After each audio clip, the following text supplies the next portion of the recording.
To Monarchist Minute. I'm Victor Smith. Tonight, Prussian Dixie will be taking us through our final election day previews, as well as talking about some international elections that happened this week. How exciting! Also, a movement of extreme German monarchists? Dorf Kilhoun is here to explain. And we will be talking about Joe Biden's speech about democracy. But first, a quick update. The husband of the Speaker of the House, Nancy D'Alessandro Pelosi, Paul Pelosi, was released from the hospital this week. And it was found that his assailant is a Canadian who is on an overstayed visa. That is the update we have for you on that attack. Now, President Biden's speech on democracy. He stated a lot of the usual anti-Trump talking points. And we are not going to rehash those points now because they are just so common to the president. What are everyone's thoughts on it for those that may have heard it? All I've heard is read a little bit of the quote that's like, "Oh, democracy is on the ballot this year" or whatnot, and that's not strictly a Biden thing. I think it got a lot of attention because it's Biden. Because in Michigan, there's an ad running, and maybe it's the same ads running in every state except Obama says, "So get out and vote." Insert state name here. Where Obama's like, "Our rights, our freedoms, da da da da da, is on the ballot this year," or something to that effect. And I don't think that's getting him as much attention because he's not the president anymore. And this is probably the only time though that Barack Obama has gotten less attention than Joe Biden. So it's standard fare, I think, at this point. The whole, our democracy is on the ballot this year. Yeah, I agree with Charles. The only thing significant about Biden's speech is that, as of usual, he stuttered through half the thing. And it wasn't written by him either. So. No speech. When was the last time a president wrote his own speeches, anyways? Well, I mean, but it's not even inspired by him. It's literally handed to him by the people over him, which, even though he's like the president, it's like in terms of real power, he doesn't have any power. It's a person who, I kind of like say this, it's the person who's in charge of writing his teleprompter who's actually in charge of the country. I mean, how do we know the teleprompter isn't powered by an AI and the AI's been running the country for past? I believe it. But I feel like the AI at this point would be better at writing speeches. Well, maybe the AI, it's a feedback loop, because like the AI has to listen to actual politicians give speeches, and then that kind of muddles the garbage, kind of muddies the waters. Whereas if the AI was allowed to just read historical speeches from, people who actually knew how to speak, despite not being in a public speaking class, wow, imagine that. You could actually dictate and say things without going to a public speaking class. Anyways, if the AI was allowed to read those speeches, it'd be doing a better job. But since it's only, regurgitating modern American political speak, it's not doing a great job. That could very well be. You can't teach someone to be charismatic, unfortunately. Yeah. So, just sit it down with like a couple of generations of actual people. I don't know who is Churchill, for all his faults that he may or may not have had, I'm not going to get into that. It was a great speech, dude.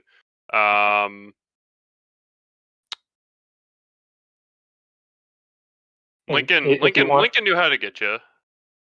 Hey, counter-revolutionary, is it true that Disraeli was like the best spoken of all the British prime ministers? If I remember right. I don't really know anything too much about Disraeli. Oh. Sorry. I thought since you're a residential... I focus primarily on British monarchs. Yeah, it's like a true royalist. He doesn't care who's in parliament. He just wants him out. Well, regardless of what we're talking about, British PMs, the only real speech, the speech that probably defines any British PM speech, has to be Winston Churchill's "We shall never surrender" speech. Literally the only one worth remembering.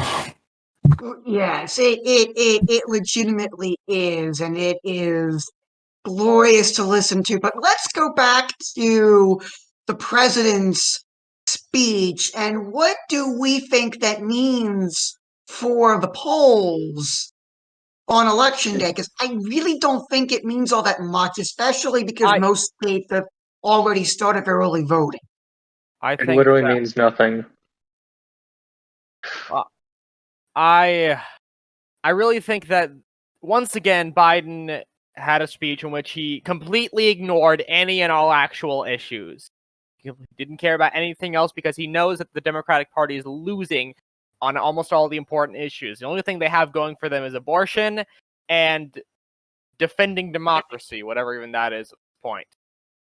That's all they have going. I mean, And he made sure to focus on defending democracy because at this point, that's their best case scenario, is to try and fan as much panic as possible to make people think that the Republican Party are a bunch of right-wing fascists that are going to overthrow democracy and stuff. And it's basically him just trying to save as much of the Democratic Party's chances at this point because they know they're doomed. They know they're doomed.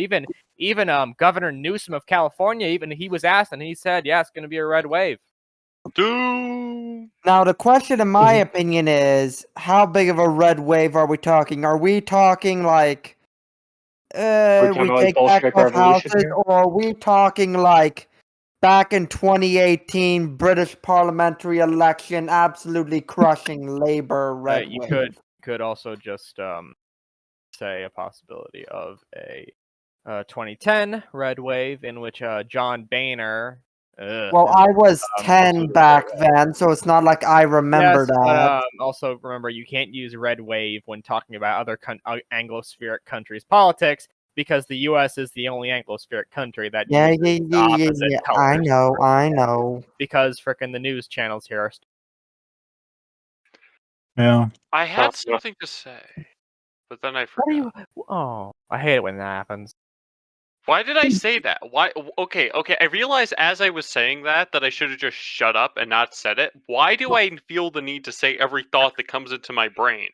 From what I You're can see impulsive. as an outsider, I think if any Democrat seat will remain, I think there'll likely be Fetterman in Philadelphia because he's got a really strong social media team. Well, Fetterman is a statewide race. Yeah, Fetterman's running for Senate. Yeah. And there's the possibility that Oz is actually quite popular in like the Philadelphia suburbs too. Because if you look at the primaries wise, he did very well in the Philadelphia suburbs. So there's a chance that he could possibly do well in the Philadelphia suburbs. But by the way, this is also the first election that Montana's newly created second district is voting. I mean, I don't really care, even though I'm in that new district, because, well, let's just say we have a neocon for the Republican ticket, and we have a like 80 IQ woman who just reads a script really badly, and you can tell it just kind of doesn't know where she is at all. So it's like, do we get one who supports the war in Iraq or wants like another one of those fiascos, or we got a woman? It's like, pick your poison. We need more tradcons. Yeah. Well, You should also point out that this woman is, I'm assuming, a Democrat. Yes, naturally, but I mean that's Do why I we said know neocon. do we know what her positions are that would make her opposed to the neocon? Well, she just reads the script that she's handed, which is support abortion. Don't talk about immigration because Montanans will just tear her apart. And she literally has like a cringeworthy commercial where she calls the neocon a snake, and like she literally holds a she like puts a snake onto a shovel and says, "Oh, I'm Monica Trinnell, and I'm going to take out snakes like Ryan Zinke, but I need you to vote." It's like, it's just cringe. And I just see YouTube also blasts me all the time with their ads for her, so I'm like especially vindictive against her because I'm just tired of seeing her face every 2 videos. Well, here's something. YouTube only pays if you watch the whole. I mean, the person who's running the ad only pays if you watch the whole ad, I think. So, be sure to suffer through those like Democrat ads, and then just like skip the ad. If there's actually a candidate who's actually competent, and you actually just skip his ad if possible. Because that way he doesn't pay, so hopefully the money can be recirculated to somebody who may actually care. But this is actually like just like the joke of democracy, because democracy in the United States is literally just who can buy the best ad revenue and then who can also pay off the most vote counters in the United States. The people who count the votes, or whoever can put their own people in to count the votes. Right. Okay. So Darth Kilhoun made a released a video to YouTube today as of recording, where he talked about a response to an article written in the Spectator website about the rise of, quote, far-right German monarchists. Darth, the floor is yours. So this was a classic article that comes out of, well, any topic about Germany, because Germany, ever since the Second European Civil War, has been controlled by essentially the shit lib faction put in there by the United States. And every time that there's any resurgence of any true German conservatism, aka like monarchist movements and just general like German, like any sort of like German nationalism, they always claim it to be extremist, to not be pro liberal democracy in Germany, essentially, because liberal democracy is like one of the shortest lived institutions in that part of the world. So yeah, it was just this article by this author, this very anti-German author, who wrote about the German Empire, which I've also like casually looked at her works there, and it's literally just bashing the German Empire for not being democratic enough, for not being feminist enough, not being all these things enough. And then saying if you're a monarchist in Germany, you are the equivalent of a funny mustache man from the mid-century, and you should all be locked up by the German police. I mean, that's literally the article. It's just her advocating for the complete destruction of it.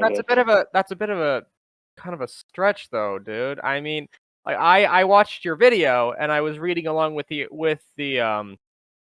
article, and yes, she was of course making the argument against monarchism quite clearly, but I think you're characterizing it very extremely. I don't think she was really saying that all monarchists were, as you said, Hitler, but I can see some of what you're saying, but I think you're giving it a bit of too of a brash characterization. I mean, call it brash, but I've seen this a million times. I know those journalists that write about those things. They do view anything that is pre-1945 as the equivalent of Hitler. Like they don't accept anything pre-1945 Germany. All of that is evil. All of that must be destroyed and replaced with this new.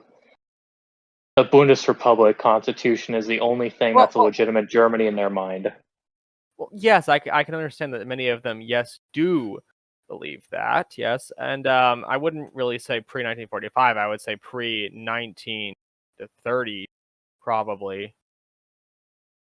Could go even further and say pre-1918. Yeah, preferably. Yeah, 1918, of course. And in your video, you even state how you stated that you believe the last legitimate government was, of course, His Majesty Kaiser Wilhelm II. Well, I don't just believe that. Like that's literally held by. I was told that by my grandfather. No. I'm saying from his grandfather. You stated that out. Yeah, and also if you ask a bunch of Germans, like she brings up the Reichsbürger, So that and if you're going to understand German social context, are essentially there's two different camps. There are the funny mustache man lovers, and there are the Kaiser people. One views the last legitimate government as being 1945. The other one says 1918, but they're generally lumped together by the media into one group, generally called the Reichsbürgers. And that's why they tend to get, let's just say, tend to be called extremist carte blanche by most media, because they like to associate the Kaiserreich with the Third Reich, and that's also what that journalist was doing in that article, very implicitly. Like you gotta read implicitity into these articles because you know that it's there.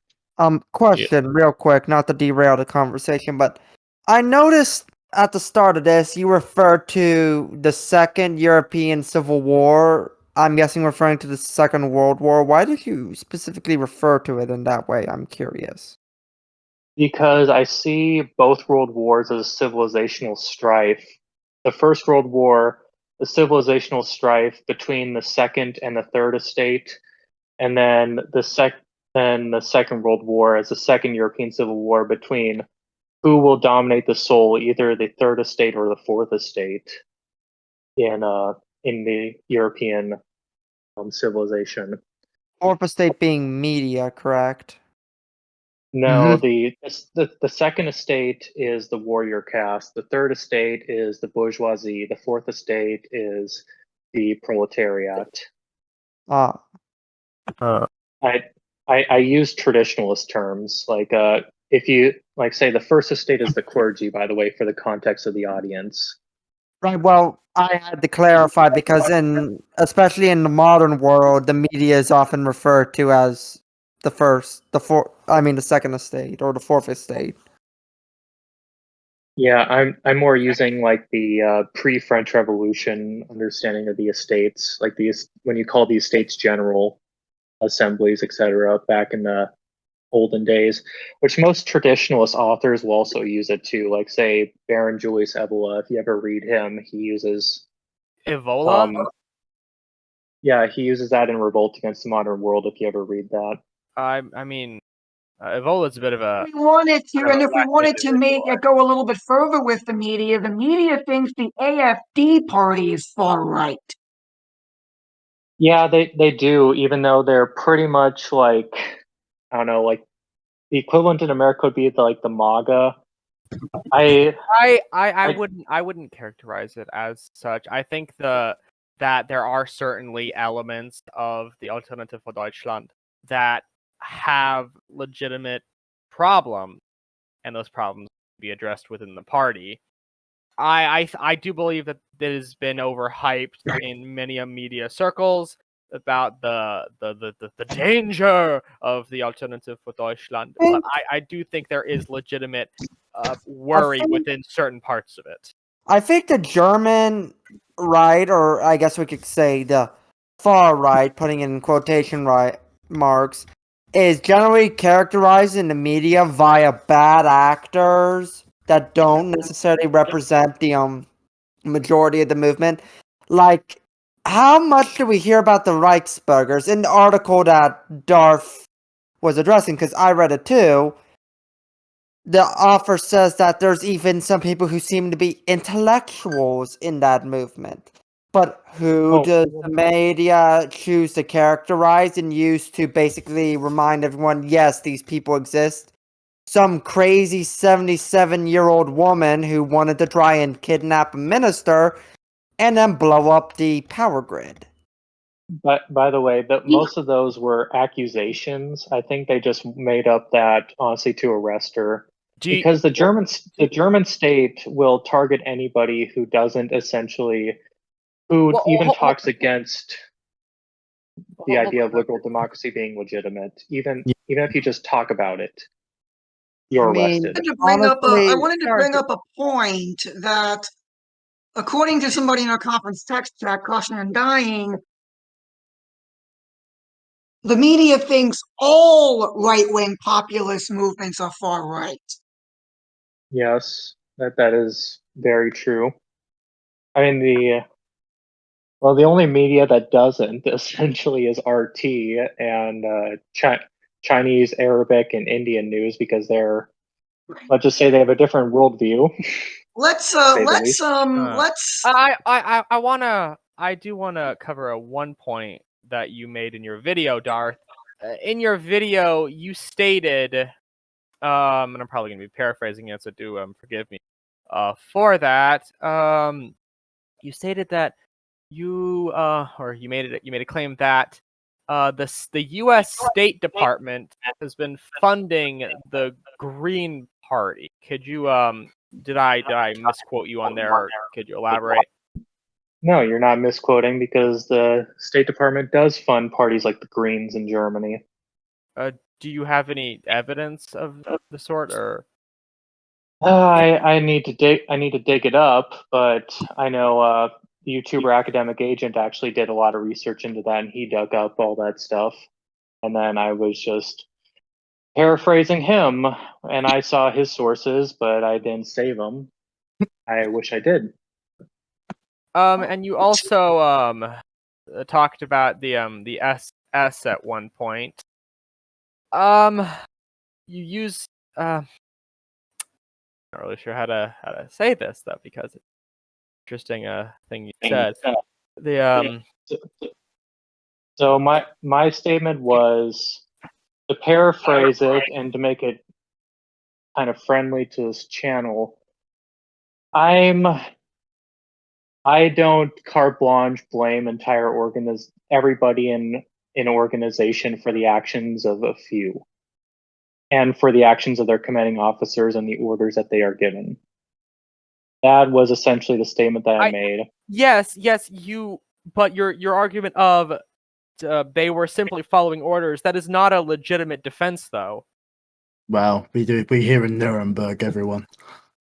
I mean, okay, so I've spent 3 years in the military, and I know for a fact that most soldiers, if they're given orders, a lot of the times they just don't think about it, or also they're pressured into it if they question it. I mean, most of the time it's like one soldier who has critical thinking skills if they try to rebuke an order, and then everyone else who will just automatically do it will make them do it. Essentially, these things are psychological, so I tend to treat it as a case. I'm not gonna try and deny that, because that is a correct assumption. I would say I do agree that a lot of it has to do with peer pressure and just the weight of the situation. I do agree.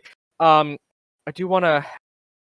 You also, about talking about the SS, you stated that the SS was sort of like the SWAT team of, like, if that was like Look, I said that some of their elements were police forces, and I made the analogy if SWAT teams around the United States were all organized into one organization, like that would be like the analogy for a certain portion of the SS, because that was true. Like they were a Gendarmerie force. Like I didn't use that in my video. I should have used the term Gendarmerie.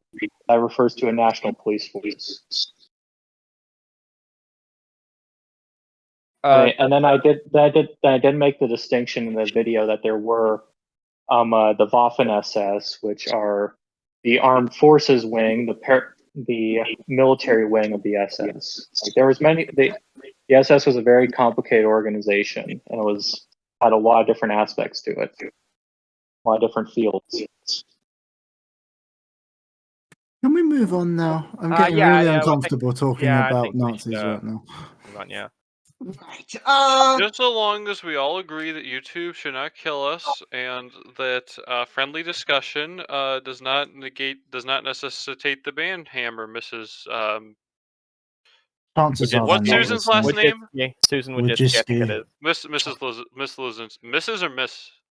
Mrs. Wojcicki. Mrs. Okay, Mrs. Yeah, Mrs. she is Wojcicki. married. That is a violently Polish name. I had a friend who had an even more Polish name. Was it Shush? No, it wasn't. I will say it later, but not on the podcast. I mean, I knew someone who had the name Blashinsky, and it was spelled just as bad as it sounded. Last Right, and my fallback last names. Yeah, let's let's move try and to move on. Yeah. let's move to a more comfortable topic.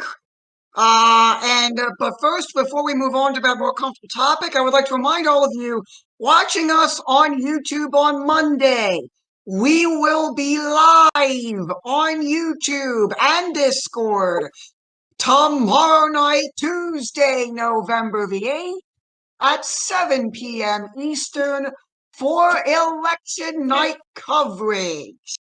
Join us then. Crush and Dixie, your final election preview Ooh, how news. exciting. Well, first off, I think we should. You want me to talk about the foreign elections first before getting into the U.S.? Yeah, let's talk about the foreign elections first because So they're done. two elections were held, both on the 1st of November. One in the Kingdom of Denmark and the other in the Republic of Israel. In Denmark, the Social Democratic Party, led by Mette Frederiksen, her left bloc successfully won re-election, although it is unsure if she will try and work with the left bloc or if she will try to push for a centrist coalition.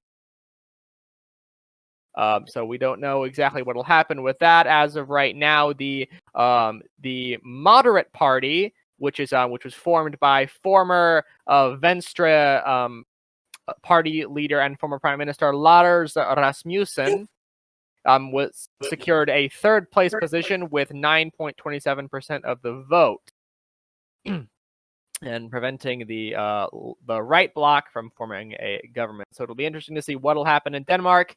Either another left-wing government or a centrist government could form. And Israel had their fourth election in was it a fourth election? Oh, geez, there's a lot of elections though. But Israel for a while had been going through a bit of political turmoil, as in April of 2019 they had their legislative election, and then another one occurred in September of 2019, and they had another one in March of 2020, and they had one in 2021, and they finally had an election after the coalition led by Naftali Bennett collapsed, and the Netanyahu coalition has won out, and it is possible that we could be seeing Benjamin Netanyahu, or Bibi, as they call him there, coming back to power as Prime Minister of Israel after roughly 2.5 years of turmoil in their country, politically speaking. Sick. I know, it really is pretty crazy, though. Yes, it is sort of nuts. Could you go into the Danish parties and Oh, yes, of course. tell us, So, give us a comparison of where they would be in our yeah. politics? So, in Denmark, now I realize that usually European countries, Western European countries, are usually more left-wing or so liberal than most U.S. usually is. But the left bloc, which consists of to remember which ones they are again, which consists of the Social Democrats, the Danish Social Liberal Party, the Green Left or Socialist People's Party, and the Red Green Alliance, and the Alternative, which is I believe, a Green Party. So so 3 Green parties. Ain't that kind of crazy for Denmark? Isn't that upsetting? I wouldn't want to know what their election maps look like then. Oh, they're honestly Well, not that bad, because they're usually just split up in either because the Social Democrats got first place, beating the Venstre party by 14 points. So it's basically just mostly Social Democrats and then if depending on if you have it by block, it'll be red or blue. So the election maps usually aren't actually that bad because one party always gets more votes than everyone else. Are they proportional or are they by district? It's proportional. Well, then that actually makes it easy. Yeah. And there's also the 2 seats from the Faroe Islands, which had the Conservative Union and Social Democratic parties win. And then in Greenland, the Social Democratic and Socialist parties, Simuit and Inuit, word I cannot pronounce because it's in Inuit, and I don't know how to say Inuit, won out in Greenland. And the right bloc in Denmark, which contains the Venstre, or Liberal Party, the Denmark Democrats, which split off from the Danish People's Party, which is also both are part of it, the Liberal Alliance, which is a right-wing libertarian party, and the Conservative Party, and also the New Right, all combining into the the right bloc, and also the Danish People's Party beating expectations and successfully staying in the Danish parliament, even though polls had them just barely above the 2% threshold after their party had begun to collapse. Interesting By look the way, at. Go ahead. for the context of the audience, most of the time when a European party calls itself like put in ethnicity name People's Party, it's not like a socialist party like many in America might think. It's most of the time like a Volkish right wing party most of the time.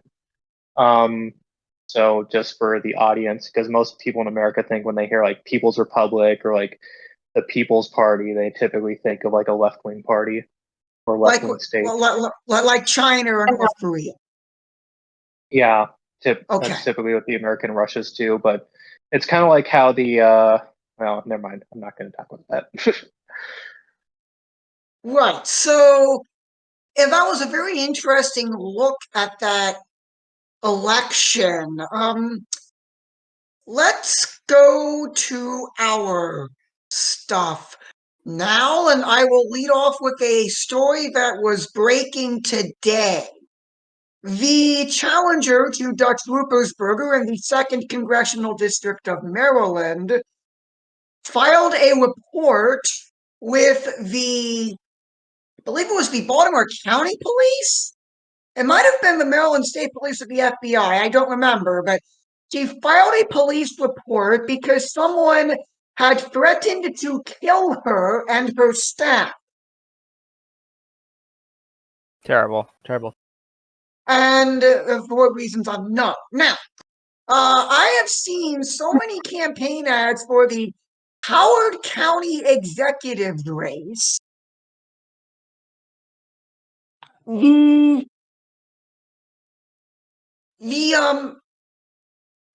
certain other races in Maryland that have nothing to do with me, but let's take a more national broad look at the actual important races. Here's Prussian.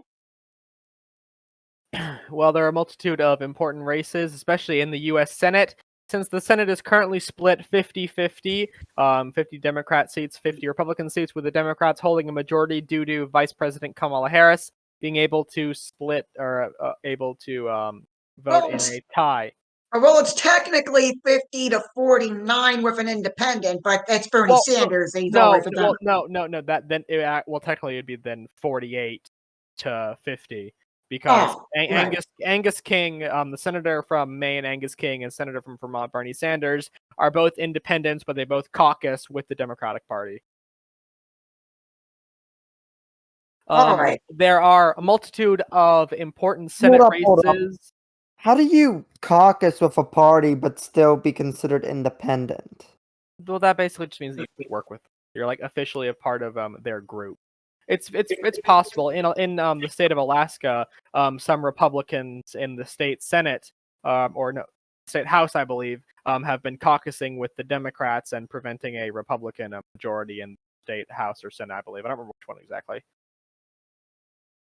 Leading on to discuss this particular issue, but Yeah, moving we're on. not talking about that. Well, we'll see what will happen in the Alaska election too, but we won't really be talking about that.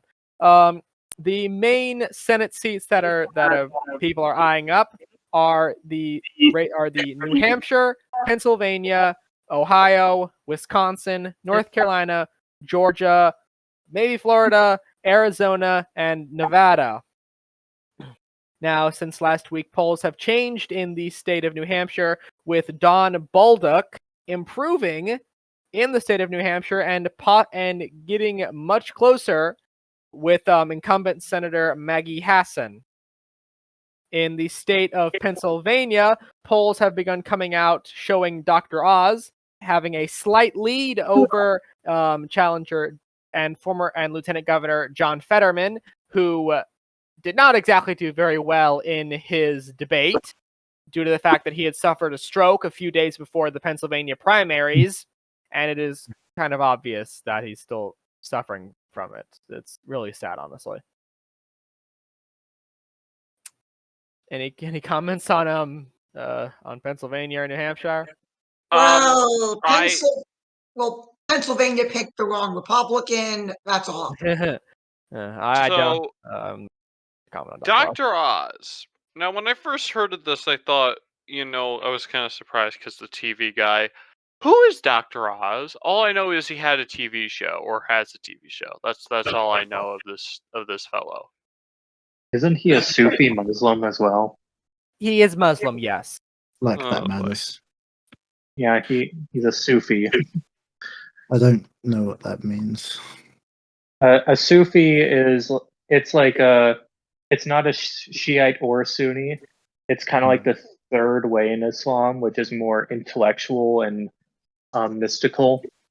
So Sufis, I don't think Muslims I don't think so. actually practice monasticism, but if they did, the Sufis would be the closest thing to monasticism.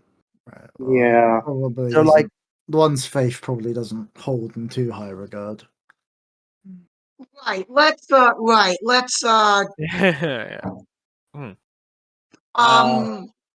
In terms of an election, of course. Let's move on to the next state, everybody. Yeah, of course. Moving on to the state of Wisconsin, incumbent Senator Ron Johnson is running against Lieutenant Governor Mandela Barnes, and Ron Johnson has been leading in a multitude of polls against Mandela Barnes, and it is likely he will clinch victory in the incoming election. Moving on to the state of Ohio, which, I mean, does Ohio really matter, though? yes. No, I I don't even know if it technically. I mean, the only reason I know it exists is because of Up Michigan National Guard Michigander, your unit. opinion is not important. But Well- the opinion of the Michigan National Guard is. I mean, I keep seeking them drill. You do these drills of crossing into this place called Toledo, and like they're planning and mapping out. These They will get are they going to recapture? Are they faster going to retake Toledo? They will get. Are they going to have a second Toledo War? They will Oh. get drive-by by the finest crackheads Ohio has to offer faster than Jim Harbaugh can drop a game. Oh, come on! Where do you think we're getting all of our conscripts from? I don't know, whatever your drinking water is. Et toi. Yeah, I was good. Yeah, I also went to basic training with a lot of guys that were in the Well- Ohio National Guard, so I'm not confident in the Ohio National Guard's ability to do anything. It's certainly funny, but back to I'm not confident in their Ohio. ability either, back but to, I'm back to confident back to in the Senate team. race in Ohio. Republican candidate J.D. Vance running against Representative Tim Ryan. Tim Ryan has been known as a moderate, although the validity of such statements are unknown. I will not comment. Polling had Vance and Ryan getting very close, but recently polling now has Vance beginning to gain against Ryan, and a Emerson poll came out a few days ago, having Vance in a 9-point lead against Tim Ryan. Will, do you have any comments? You are our local Ohioan. Be honest, Vance is a gamble, but Ohioans tend to be very anti-establishment, and we're very dissatisfied with, Tim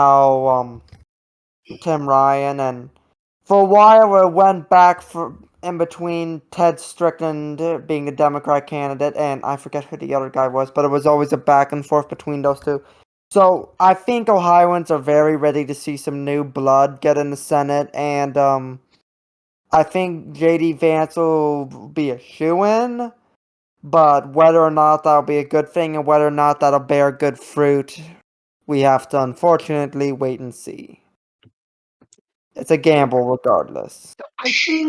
I think Vance has potential, but it remains to be seen how good he's going to be. There's a big question about how genuine it is and whether or not he is actually an honest person and he means what he says, or if he's just another populist that's just commanding charisma and using that to push ahead of someone in the establishment. Right. All right. That was a discussion about. Actually, Charles, did you have anything to say about Ohio before we move on to the next one? The first Toledo War never ended in my mind. It's it's just been a truce for a I'm couple going to centuries. torch Ann Arbor. If you ever meet Will, are you just gonna punch him in the face over the Toledo War? No. I'm gonna let him accidentally sneak me behind enemy lines, which will be far worse. Which would be a far worse punishment for him. Prussian, I don't know if you've ever actually seen what Charles looks like in real life whenever we do like face chats and everything in the conference chat, but I would absolutely mop the floor with Charles in a fight and then hang him up to dry. Okay. I will say this: All right, if I wasn't okay, such a that's coward, enough. That's enough. no. Hold on. I must say this. I must say this. Okay, if I had a Michigan flag with me on the where did Prussian go? I mean, not Prussian. Darth go. Anyways, Doesn't matter. whatever. Okay, if I had a Michigan flag with me on the on our DC trip, I would have had not one but two beautiful opportunities to rip down the Ohio flag at this this sort of rest stop area and raise the Michigan flag. And it was near Toledo too, but one, I wouldn't need the Michigan flag, and two, I would have not. But two, I would have had to have like less cowardice and more stupidity to commit. I would have to say first off, you'd have to get a better state flag before That- I agree. That is the one it's thing okay. I will. Most Honestly- US states have absolutely terrible flags. We can agree on this. I mean, North Carolina's is pretty mediocre. I'll be honest. It's better than Ripping down Ohio's beautiful flag and replacing it with that. Okay. Well, I think we should move on. Let's move on. Let's move on to the obviously the best state in the entire country. Absolutely no arguments about it. Gents. Good night, Cantor. Let's move on to what is clearly the best state in the entire country. There is absolutely no arguments you can make against this. All of you are completely wrong on any of your opinions. I will completely invalidate. North Carolina, best state ever. I mean, I can't argue with that because you guys have Cheerwine, and Cheerwine is pretty freaking good. It's really good, honestly. I mean, you are physically above South Carolina, so you have to be better in that sense. We are. I can confirm. We are infinitely times better than the people of South Carolina. Yes. Yeah. South Carolina's The election. the election. Republican candidates Ted Budd, representative, is running against former North Carolina Supreme Court Justice Sherry Beasley. For those of you who don't know, in the state of North Carolina, basically every position it has a party. Every position in North Carolina, you have to have a party with it. That includes school boards and stuff like that. So yeah, nothing is nonpartisan. It's all political in North Carolina. That makes it more fun. But currently polling has Ted Budd roughly 4 to 5 points above Sherry Beasley. And usually polls in North Carolina have always underestimated Republican candidates. You can see this from 2016 when Richard Burr won, but with almost a 6-point lead. When in the polls, he was barely even ahead. And in 2020, when Cal Cunningham was leading by roughly 3 points in the polls, but he lost by a point against Republican Tom Tillis. So likely, possibly a 7-point victory for Ted Budd, in Question: my opinion. If parties aren't defined in North Carolina elections, how do primaries work? Do you guys have a jungle primary, or did I misunderstand you? No. I said everything. I said every position in North Carolina is there's no nonpartisan position in North Carolina. Oh, okay. Sorry, I misunderstood. We have normal primaries. Yes. Hmm. Yeah. Didn't know if you guys had jungle primaries like No, we don't, Alaska and no. California. Good, because jungle primaries are some of the stupidest things I've ever seen. Jungle primaries in Alaska is a terrible idea because we'll get to it later. We'll get to it later. We'll move on down south to the state of Georgia. The state of Down to Georgia. Georgia, he was looking for a soul to steal. No, He that's was in just a bind no, 'cause well, he actually, was no. The devil. Copyright. Oh no, copyright. Karaoke does Well, not you see- violate well, copyright. They have a but license, probably. Anyway. The devil went down to Georgia because He he was wanted to looking for an election to steal. Oh! Cut that part. Cut that part. Oh, that was funny. Come on. I don't. Okay, Parson, I don't think YouTube is gonna access for that, and if YouTube Fine. does, Well, then cut then my I part will about me complaining about personally go down to. Just shut up. Okay, I will let's go. personally buy you a tobacco ban by way of apology. I will buy you a tobacco ban. You mean a tobacco bus?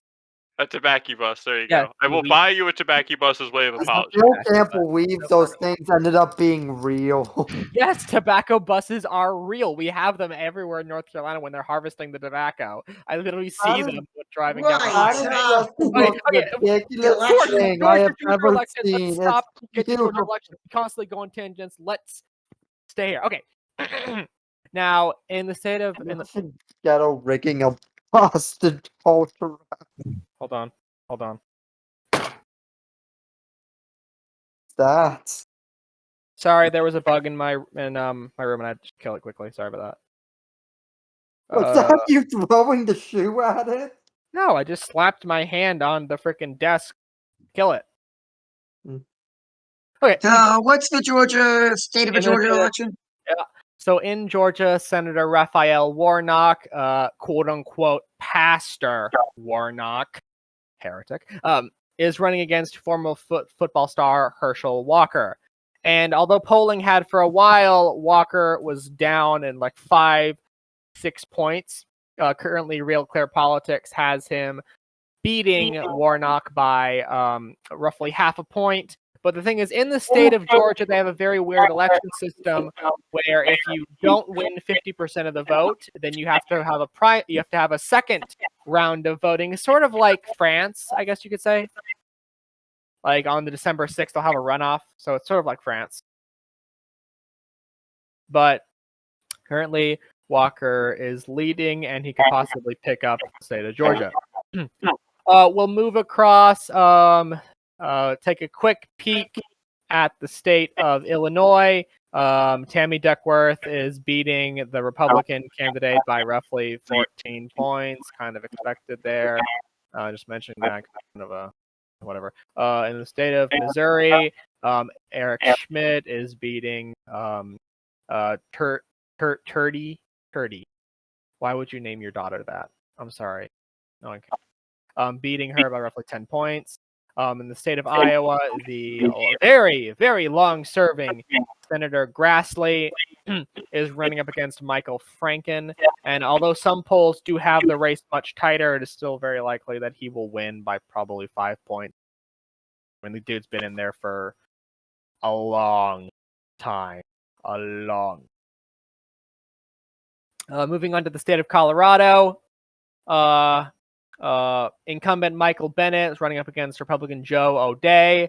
At first, this election seemed like a pretty big old shoe-in for Bennett, although he had been polling below 48% for most of it. He's begun to head up a little bit, and polling currently has Real Clear Politics has him at 49% and O'Dea at 44%, although a Trafalgar poll came out recently and having Bennett only winning by 2 points against O'Day. I highly doubt O'Day will be able to win this race. It's pretty much a shoo-in for Bennett at this point because Colorado's flung so much to the Democrats in recent years. We'll move on to the state of Arizona.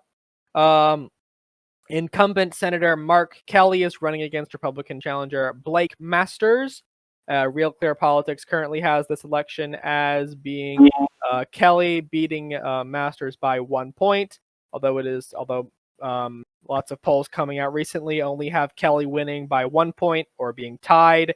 A Marist poll found him only 3 points ahead, but still he is underperforming for an incumbent, and there's a chance that Blake Masters could beat him.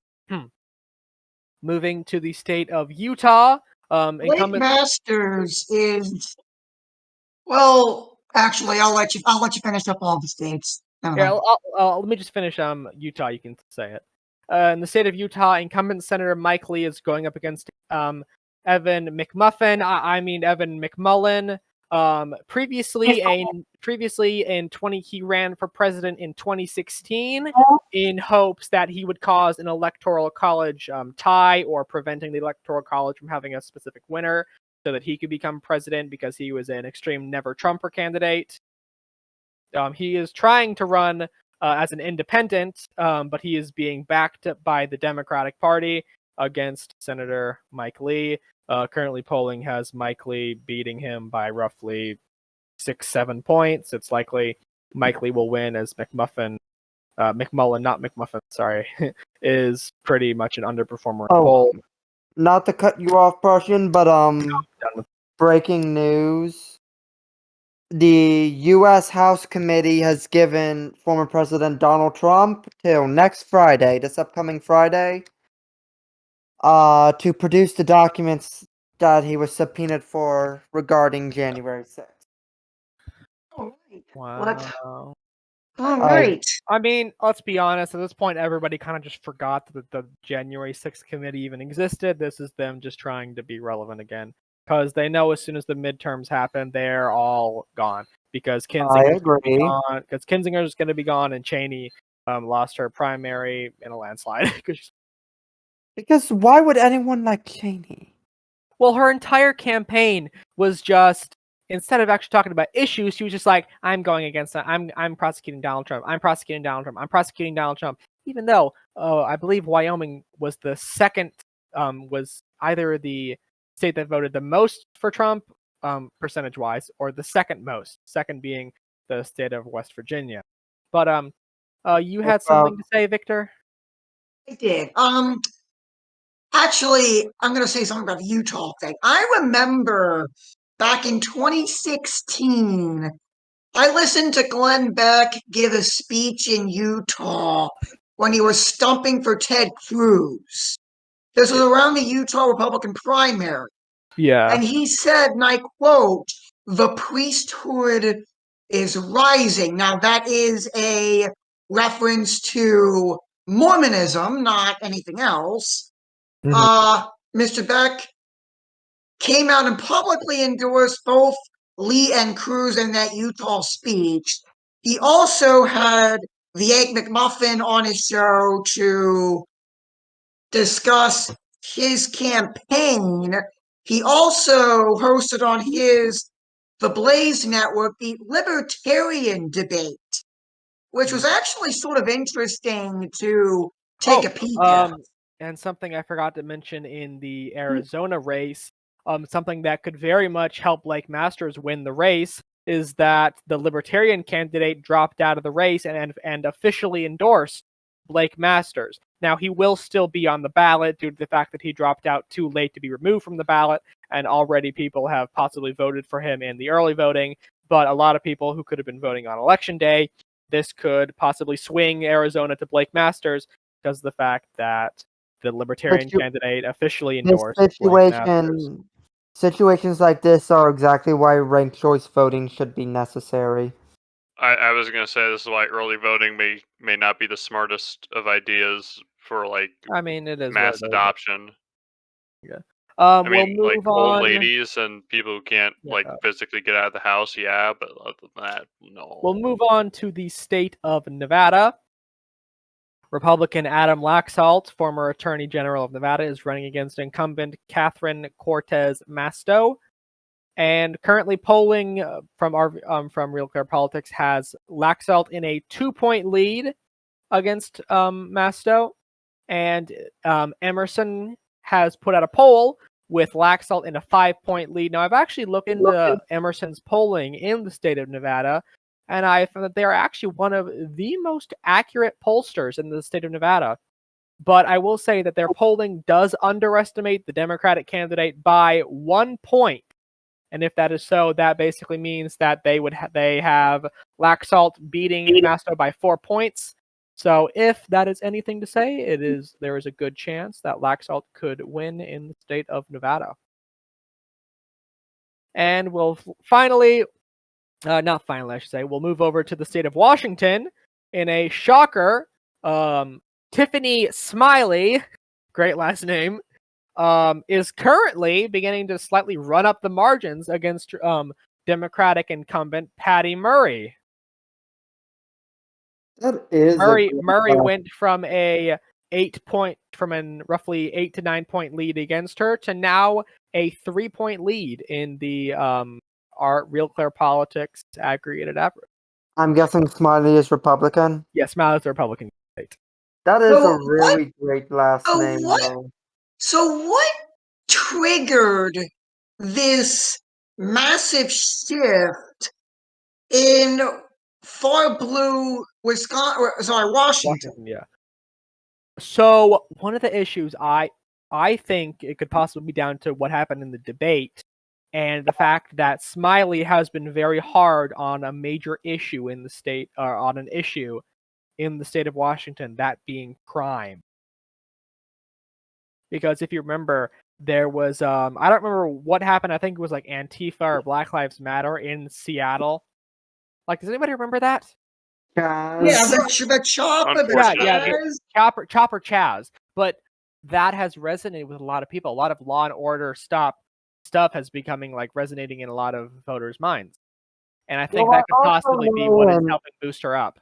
I also know in Cascadia, generally, these states aren't as blue as most people think, and a lot of the rural areas outside the big cities like Portland and Seattle, Seattle are Olympia, actually yeah, quite Salem, yeah. conservative. Greater Idaho shall rise.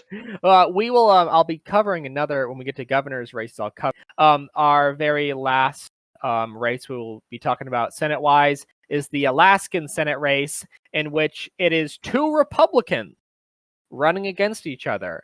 Incumbent Senator Lisa Murkowski against her challenger, also Republican, Kelly Chewbacca.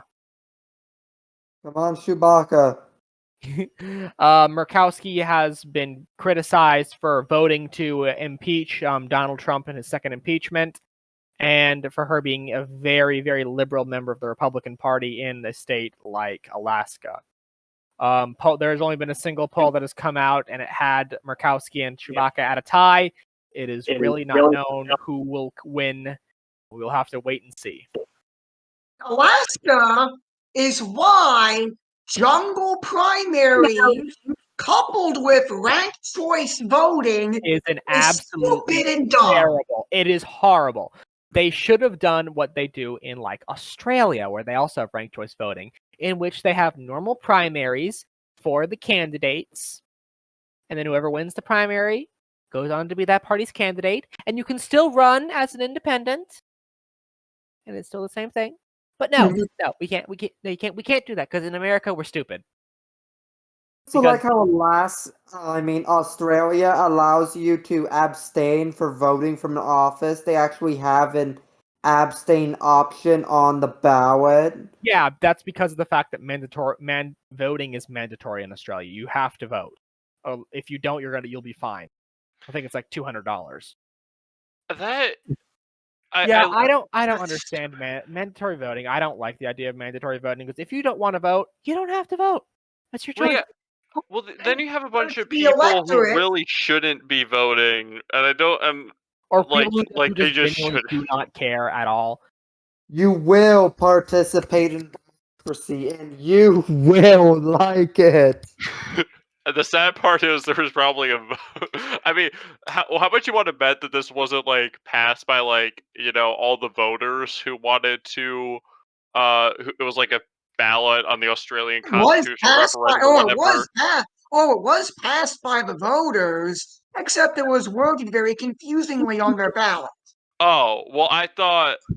Okay, I was gonna say it was probably some act of the Australian Parliament where, Oh I no, no, mean, in order to wait, you facilitate were talking voting. about Australia. I was talking about Alaska. Excuse me. Oh, I thought no, yeah, no. I was talking about mandatory voting in Alaska. I mean, in Australia. Australia. Like yeah. it's probably enacted by the Australian Parliament. I think I will force everyone to partake in democracy today. All right. We'll move on to our final ones, the governor races. And since we went east to west, let's just go west to east, covering first state of Oregon. Now, those of you who don't know, it has been 40 years since a Republican was elected governor of Oregon. 40 years. Understood, Preston. That is 40, not 14. Not 1-4. 40. 40. 40 years. 4 decades since a Republican has been elected governor of Oregon. And currently polling has Republican candidate, I don't know, I can't find her first name right now, but Drazen. She is currently leading in the polls by roughly 2 points against Democratic Kotek and independent candidate Betsy Johnson. Right. Look This out, apparently Portland. Betsy Johnson is. I would assume Betsy Johnson is pulling from the Democrat bloc. She is a former Democrat, yes. Okay.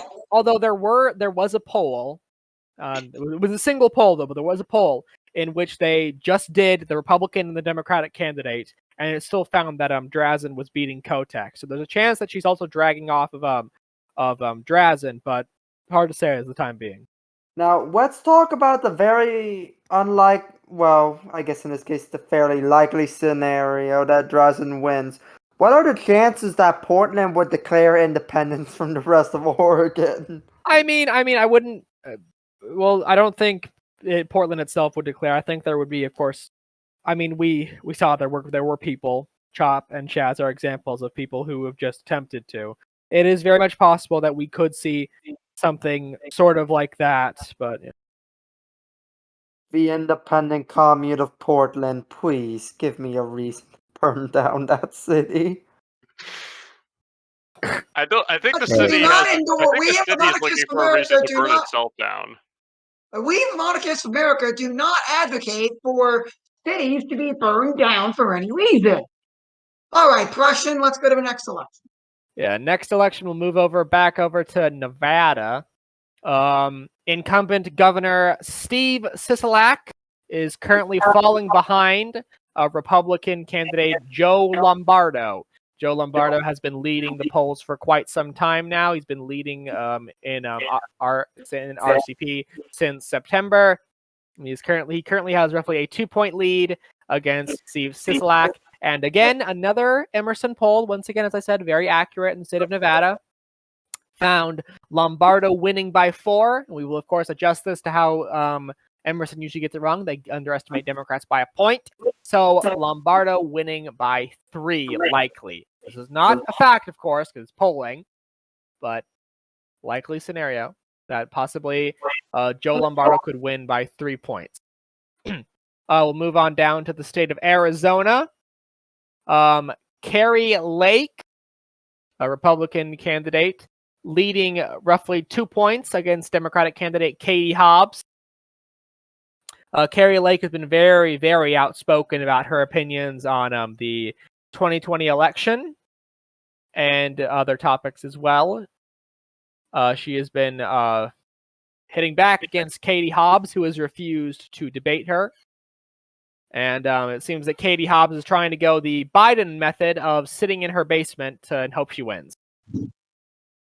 How much of a coward you gotta be to refuse to debate your opponent in an election? Well, it happens a lot, especially in local races. The party with the less people will always ask to debate, and the party with more people will refuse to debate because any debating will just open the voters up to the other side's point of view.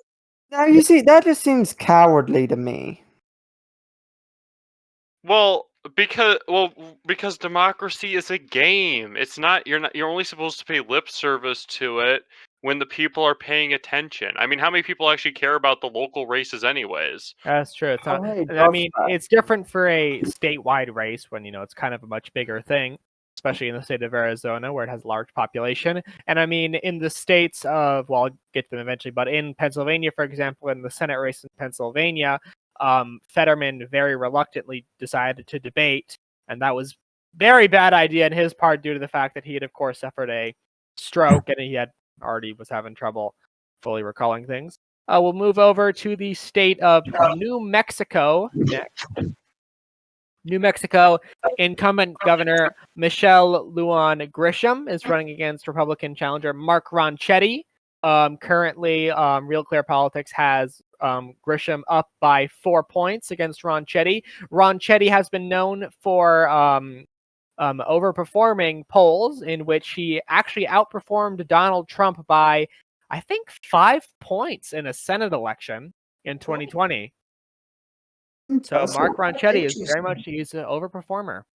So yes, Mark Ronchetti could be a guy to watch in 2028. Is Or possible. maybe even 2024. Oh well, we will. I don't really think so. I think we'd have to wait and see what happens in New Mexico first. I would say keep your eye on New Mexico because we could keep your eye on that. Eat your green chili and your green chili. Keep an eye on New Mexico this election. Green chili sounds quite lovely right now. Yeah. We'll move over to Texas. Incumbent Governor Greg Abbott is running against against former representative and former candidate for Senate, Robert Francis, aka known as Beto O'Rourke, aka the guy who said he wants to take away all your guns. Why won't he just go away? He wasn't even that popular in the Democrat presidential primary. What makes you think he's going to win government? Because he's popular in Texas, and Texas is he's not even popular in Texas, though. That's the thing. Oh, right. Yeah, of course. He's popular in Austin and El Paso. Yeah. Currently polling has Real Clear Politics has Abbott winning by 9.2 points, and it's not exactly very likely that O'Rourke has any chance. I think O'Rourke's a dead candidate at this point. Moving north to the state of Oklahoma. Oklahoma is having a bit of a tighter race than what was expected. Kevin Stitt, incumbent Republican, is running against former Republican Joy Hoffmeister, who was a former Republican, and she is running against Kevin Stitt. As from what I've seen, the main issue in Oklahoma right now is internal state corruption, which is why Hoffmeister has been polling as well as she has. That seems to be an issue in every state. Every time I hear about a state election, one of the candidates is running on anti-corruption. Yeah. Well, it'll be hard to see, but currently it's likely that Stitt will hold on. And then we're going to keep on marching north. We'll march into the state of Kansas, where incumbent Governor Laura Kelly, the Democrat, is running against a Republican Derek Schmid. And Kelly won her gubernatorial race in 2018 due to vote splitting caused by an independent candidate running against the Republican, and she was able to win. It is unknown how she will do now because it's only really 2 polls out, with her leading by roughly 2 points. But it'll be interesting to see how she does. We'll move on over to the state of Minnesota, where incumbent Governor Tim Walz is running against Republican Scott Jensen.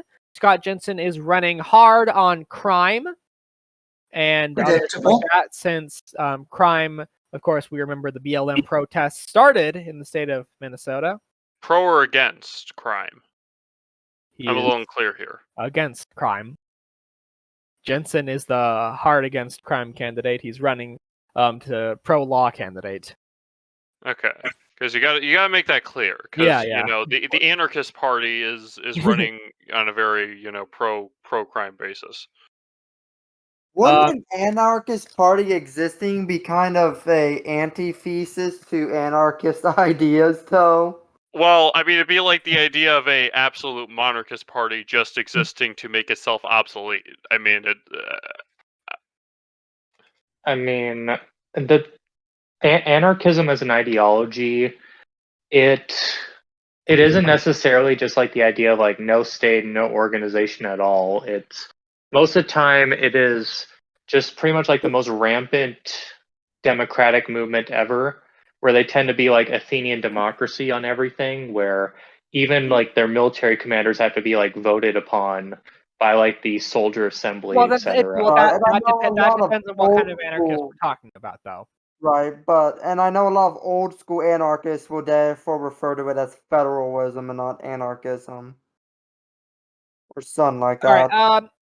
That's all fine and dandy. Let's move on. Tim Walz is currently leading by roughly 4.3 points in the RCP aggregate. Now we'll move on to the state of Wisconsin. Incumbent Governor Tony Evers is running against Republican Tim Michels. Currently, Tim Michels is beating Evers in the RCP average by 0.02 points, but it is quite likely that Michels will win, since usually polls in Wisconsin underestimate Republicans.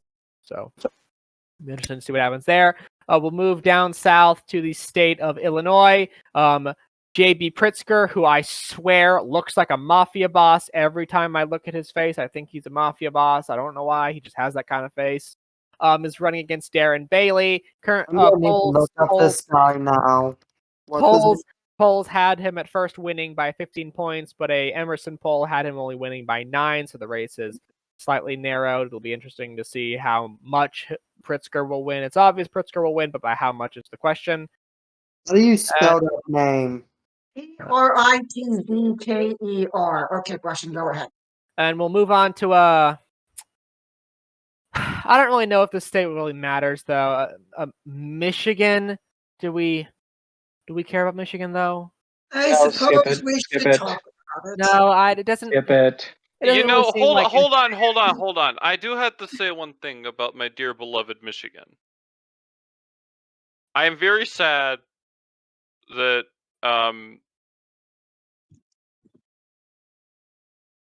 It looks like Okay. Paul's- I guess we'll talk about. I just realized that if I said what I was gonna say, that the feminists would kill me. So Well, we'll talk about You've already read, Charles. You've already read stuff from a site against women's suffrage. So just say what you're going to say. no, hold on. That was from women, though. Okay. So they I think can't that's enough. So in Michigan, incumbent Governor Gretchen Whitmer is running against Republican Tudor Dixon. Currently, RCP has Whitmer at a 4.4 lead against Tudor Dixon, and there's a chance that Republican Tudor Dixon could possibly beat Whitmer. It's not very likely as of right now, but currently polling. Well, if you ignore the frickin' the Detroit Free Press, which has Whitmer winning 11 points. What Detroit thinks. Yeah, we don't really care what Detroit thinks exactly. They haven't been relevant since the automotive industry in America was big. Yeah. The state of Ohio, DeWine's gonna win by like a ton of points. It's over for It's not even a competitive election, honestly. It's really not. At this point, DeWine's gonna win by a landslide. We'll move on to Georgia. Brian Kemp is doing extremely well against Stacey Abrams. This election, Stacey Abrams is trying to run again against Brian Kemp, except this time she is doing really bad in the polls right now, to the point that it's sad. And talk about election denial. She still has refused to concede the 2018 gubernatorial election. Just a quick fun fact about her. She and Hillary Clinton need to get together and make a club for people who don't accept that they're just unlikable candidates. In the state of They could call it Florida, the Goofy Goober Club. in the state of Florida, Ron DeSantis is winning bigly against Charlie Crist. Former governor Charlie Crist, former Republican, switched to Democrats. Kind of a loser. Ron DeSantis is probably going to very easily win the state of Florida. Moving to the state of Pennsylvania, currently polling has Doug You skipped Mastriano. one. What I miss? You missed Maryland. Moore's going to win easily. Cox has no chance. It's true. I'm sorry. I know it's okay. I'll mention it because it's technically a flip. Maryland likely will flip Democrat. Westmore is leading in like 30 points in the polls against Dan Cox. I'm surprised that Maryland had a Republican governor. Moderate, it happens. I mean, Massachusetts. I mean, I'll get to Vermont in a second. In Pennsylvania, Doug Mastriano currently losing to Attorney General Josh Shapiro by roughly 10 points in the Real Clear Politics polling average. I won't comment on my opinion about what the heck's going on in Pennsylvania, other than the fact that Republicans have really, really let Mastriano down here, honestly. Shapiro is outspending Mastriano by, I think, like 10 to 1 at this point. Mastriano just kind of got screwed over. Moving north, we'll hit the state of New York, in which incumbent Governor Kathy Hochul currently only up by 6.2 points in New York. And one of the major issues is crime in the state of New York. We all know that crime is very much up in the state of New York and in New York City. And during the debate, Kathy Hochul, Democratic governor of New York, said to Lee Zeldin, Republican candidate, she said, "I don't know why you're so concerned about putting criminals in prison." And did you see the poster? Not to derail too much, but did you see the poster from the New York City Health Department basically glorifying the use of fentanyl? I didn't know, but that's the fentanyl is extremely dangerous. That I goes think without saying. Let me grab the Yeah, the grab the poster. poster. The public needs to see this because this is ridiculous. I saw it too. I Let me remember try to seeing find something in it. California about some drug telling you to use a needle or something because it has a less OD chance. It's like Yeah. they just given It's up the concept of trying to California. get you into rehab or something. They just want you to they just want you to illegal drug responsibly. Shoot up responsibly. Shoot up responsibly. This shooting up at all is not responsible. Monarchist of America is not responsible for your OD. We here at the Monarchists of America extremely discourage you from using drugs at all, okay? But if you do, make So- sure you do it. Charles? I would like to apologize to the city of Portland for my earlier comment. As a proud citizen of the state of Ohio, that was just the William T. Sherman response kicking in. Right. I see While I sedition. The wait first thing I do is for grab a pack of while I Molly. wait for one of the shall we say audience members to grab the poster so I can take a look at it, because yes, it is so unbelievable. We'll move on. So I'm gonna Yeah, go move back. on. Vermont, at this point, it's basically a shoe-in for Republican Phil Scott. In New Hampshire, Chris Sununu, 20-point lead. He's probably gonna win. And in the state of Maine, likely Janet Mills will very likely keep her gubernatorial race. Probably she'll win by 7, 8 points, I'm guessing, probably. That concludes the talking about elections here on Monarchists of America. Does anybody have any comments on any of the elections we were talking about? Well, given how much we Yeah. know Darth Kilhoun loves democracy, I'm sure he has some. You really want to do this right now? No. The only thing that matters is the will to power in any democracy. That's all that matters. And if you have enough will and if you have enough backing by elite groups, you can get any office that you want. To quote, So democracy does not matter. to quote Great to know, Freedom Darth. Tunes Bernie Sanders, care. when you hold on, to quote Freedom Tunes Bernie Sanders, when you write a best-selling book, you can be Führer too. Well, I don't remember that one. It was in one of his Democrat debate ones. I don't remember that one. On that comment now. I remember the one about Marianne Williamson. Just, you will all support Marianne Williamson. She will be our goddess and new ruler on Earth. We will support Marianne Williamson. Right. Shut up, Marianne.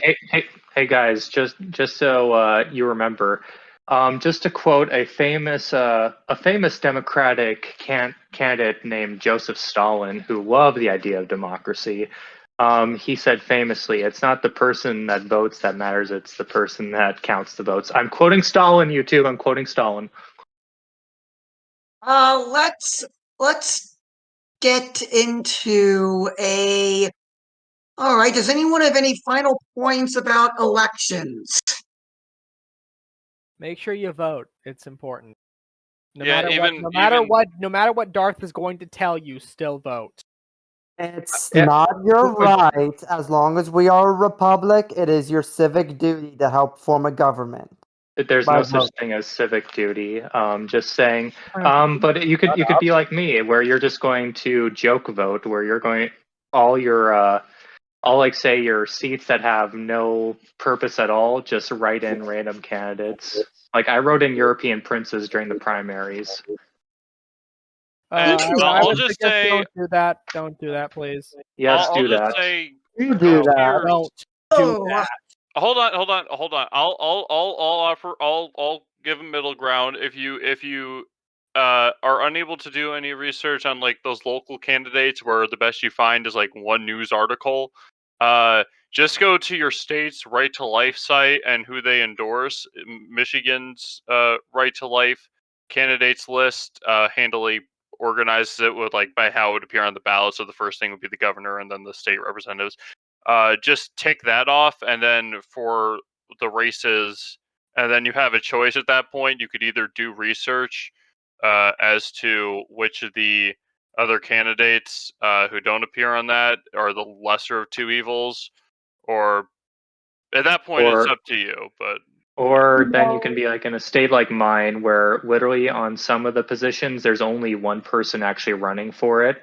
So Just getting Just ready feel to free to say vote that. for That's whoever. like 95% of my local offices are just having one person on running for that office. I mean, yeah, it's the yeah, same for me, but I In mean, which like, case, I don't even bother to fill in the bubble because I I mean, refuse if to it vote is just for one person, then at that point, yeah, it doesn't really matter as much, though. Yeah, vote for Monarchist of America is officially endorsing.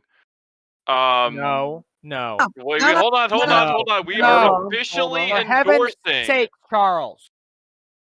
hey, Wait. if we can get enough people to vote for Prince Franz of Bavaria, then we'll have the Jacobite claimant in some office in America.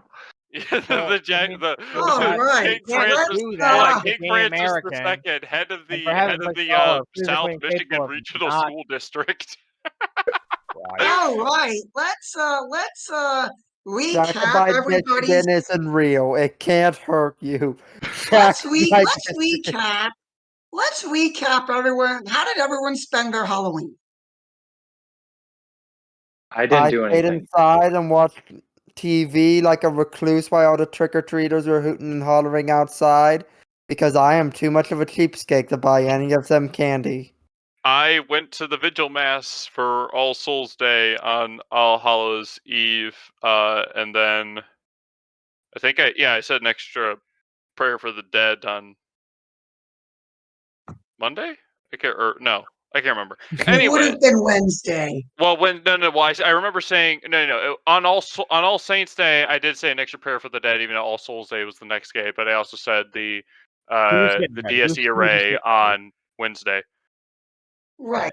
I love the DSA. Charles was just getting prepared for the next day, weren't you, Charles? Yeah. Okay, yes. And just to give an explanation to our non-Catholic audience, of which I assume there is very little, but still it is worthy of explanation. The All Souls Day is the day after All Saints Day, in which we remember what are called the faithful departed, or the church. What's it? The Church suffering. Suffering. Thank you. The church suffering that are in purgatory, which is a topic for another video. The Dies Irae is a chant that was said at every funeral mass before changes to mass were made in the wake of the Second Ecumenical Council of the Vatican. And it was very moving. All right, exposition over.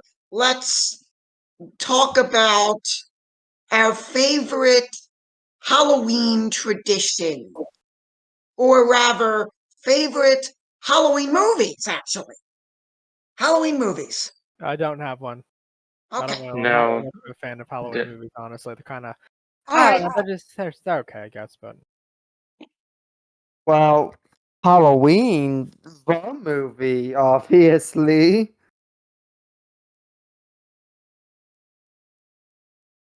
No comment. I mean, So, I'm what more are into your just favorite, what are your favorite Halloween traditions? I mean, I None. don't think we have any. praying for the My dead, family. I guess. I mean, my family don't. My family don't really like Halloween so that much. Right, so. I mean, if we really want to say I have a day after Halloween tradition, which I go to the grocery store and I buy candy while it's on sale. Based. I would much prefer if America had the Day of the Dead, like in Mexico, because that's actually somewhat wholesome because you pray for the souls in purgatory, and also for all the departed dead because you don't know if they're in purgatory or not. And honestly, it looks like a whole lot more fun. Yeah, that too. Like the Mexicans make everything fun. I mean, for me, the whole October thing. Now, I just like the spooky vibes. Actually, I mean, like the concept of walking down a forest-covered road in New England with it's rainy and you have a hurricane lantern. It's the aesthetic more than anything, and the endless. I could give anyone that as a prompt, and assuming that the person I give that prompt to has more than 2 brain cells, he could probably come up with at least a somewhat interesting story. now, here's the real question. What are our feelings about people putting up Christmas decorations as soon as Halloween's over? No. Wait until after Thanksgiving. After Thanksgiving. Hey, okay, I'm gonna give a very nuanced take to this because I've kind of only formulated this in the last year. All right. Honestly, all time past, all Saints Day and All Souls Day should be devoted to preparing yourself for the coming of Christ and Christmas. The preparing of your soul for it. Making sure you're always attending Mass, making sure you go to confession, keeping the weight of the sin off your soul so that way you can be prepared for Christ's coming. So I actually I don't like Christmas decorations because I don't like the corporatization of Christmas. In fact, honestly, I describe most Americans' version of Christmas as Xmas because they take Christ out of Christmas when they just corporatize it and focus it around materialism. So yes, you should be preparing your soul for the return of Christ after All Saints and All Souls Day. I accept your reasoning. That was very valid. Yes. Although it's November traditionally in the Catholic Church was always the month of the dead, where you were supposed to contemplate the 4 last things, which are death, judgment, heaven, and hell, and that is a completely separate video. Yeah, well, I mean, I do like Dar's take on that, and that is really what the whole liturgical season of Advent is for, 4 weeks before Christmas, which apparently was instituted because the monks wanted more Lent, which is a sentiment that I absolutely get behind. More Lent, more Lent, more Lent. We can talk about that as it gets closer. But we have, but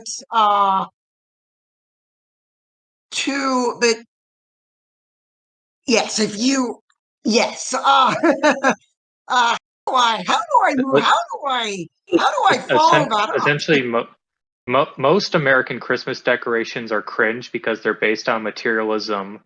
But hanging up Christmas decorations in of themselves is not a bad thing to prepare for Christ coming to earth. But you should always have it oriented upwards towards the divine, and not like these stupid things like, say, blow up snow globes with polar bears and fake St. Nicholases that are wearing red robes instead of green robes, and that Like are your honoring Coca-Cola for the red Santa Claus. Yeah, also for making the name Santa Claus more famous instead of Saint Nicholas, his true name. True name, guys.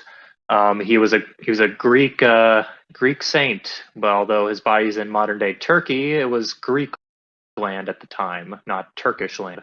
So, Now, can we bring up that thing that surfaced in news and articles a while back that there's a very good chance that most Turks are actually Greek?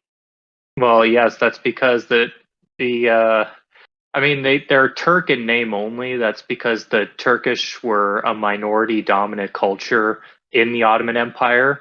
So most people thought themselves as Turks because when they converted to Islam, they ceased to be a Greek, which actually they were called the Romans under the Millet system in the Ottoman Empire, because like the when the Ottomans conquered the Byzantine Empire, of course the Greeks called themselves Romans because they were part of the Eastern Roman Empire. So that just carried on to the Ottoman Empire. Like the idea of like a Greek, like the idea of being a Greek, only really came around like in the last 2 centuries, because they always thought themselves as Romans. It was a weird situation there. Pre-Rome, The Ottoman Athenians, Empire thought Spartans, themselves Turks, Corinthians, etc. etc. Yeah, that too. Also, the Greeks as a unified people have only been that's a f- well, it came into being during the Byzantine Empire, but that's because they were united under the Byzantine Emperor, and that's what kind of gave them their identity as a unified people. Although they always knew themselves as as Hellenes. If you go back and read Plato and Aristotle, they refer Yes, which themselves is as Hellenes. why where Greece in Greek is called Hellas. Yeah. All And right, that's why some historians are also confused whenever they like come upon the Greeks calling themselves the Hellenic civilization, and the fact that when Alexander the Great went around and conquered a bunch of things, he Hellenized things, not Greekified. And I always remember this like in history classes and in elementary and high school, where they're like the teachers are confused, like they didn't even know what the term Hellenic meant, and now that I'm like an adult, I'm like cursing them because it's like you're improperly teaching kids about history. Now, here's my question: is Helen of Troy actually then a pseudonym for the Greek people, or like something to do with Greek culture? Troy was a figure in the Right, I know Trojan War. she's a figure in the Iliad, but given how her name sounds familiar to how the Greeks refer to themselves, I'm curious if there was any relation. Or if I'm I just don't crazy. maybe I mean it's always a possibility, but the Trojan War has been confirmed to exist because there were corresponding Egyptian records to the existence of King Pyrrhus, the last king of Troy, I believe. There are records of the Egyptians had records of That's the his Trojans, name. and there was records of it being destroyed, and now they're finding the archaeological foundations of the old city. And I mean, typically, like it's how Greek historians typically record their history. Like they didn't really care about like peer-reviewed journals and like what our idea of history, where we have to only do the facts. Like they were very spiritual in their understanding of history. Like legend was their history, and that defined them as a people. So It that's why, came like, to me in a dream. Right. What? Let's. What was No, that? that was the joke about ancient historians. What happened at this battle came to me in a dream. Here's how it happened. Yeah, Mm, but I mean that is like epic. That's why ancient history tends to be so epic, because that's how it was written. And I mean, honestly, I wish modern history was written that way, because that would make it cool. Yeah, well, I mean, here's something I like too. It's like the modern historian will say there couldn't have been 100,000 people at this battle. It's like, really though? I mean, were you there?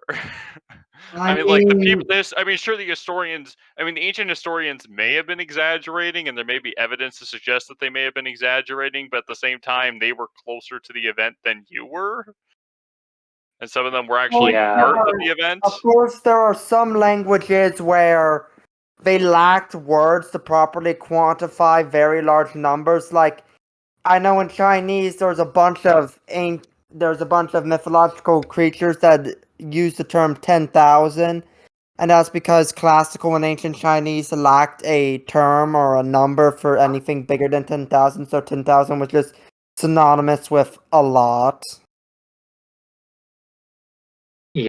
Yeah. I mean, that's a thing of language too. I mean, that's why it's like actually really hard to translate things. Actually get so you can lose a lot of meaning You're really between languages. breaking up Like right say, now. oh, I am. Yeah. A little bit. right. Let's just I will once again plug that we will be live on YouTube this Tuesday, Election Day. We will be live on YouTube at 7 p.m. Eastern on for our election night coverage. We'll be live on YouTube as well as live on Discord. And yes, Kaiser Bob will be joining us for the support of the live stream for that. And Any uh, go ahead, Doc.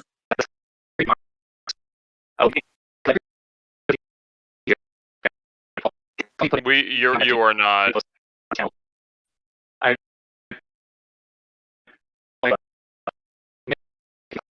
You're cutting out, Doc. You're- You're you're- cutting you're- out.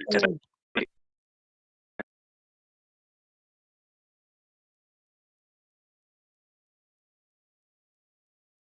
Okay. All right. All right. We'll wait for Dorf to get his mic back working. Give him a second. He's not in the. Oh, he's not. All right. So All right. Take us home then. Okay, Will, you have nothing left to say? I ain't got anything. Alright, if you would like to join us live, and so you can hear all of our technical issues in real time,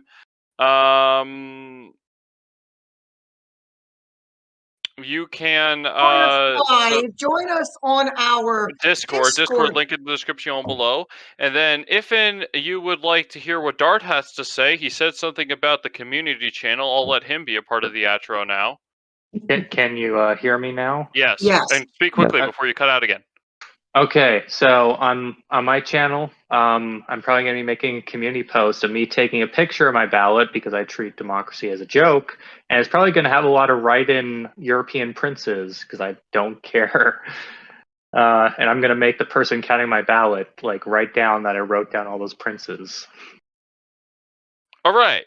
So make sure to go to his community page. Link to his channel should be in the description below. And then we also have other various social media outlets like the Facebook page, because it used to be called The Facebook, but no one remembers that. And well, I don't. And and now it's Meta. Well, anyways, so yeah, you have that in the description below, and some other things like a Twitter and Gab and all that nonsense.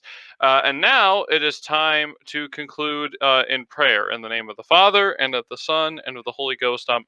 Our Father who art in heaven, hallowed be thy name. Thy kingdom come. Thy will be done on earth as it is in heaven.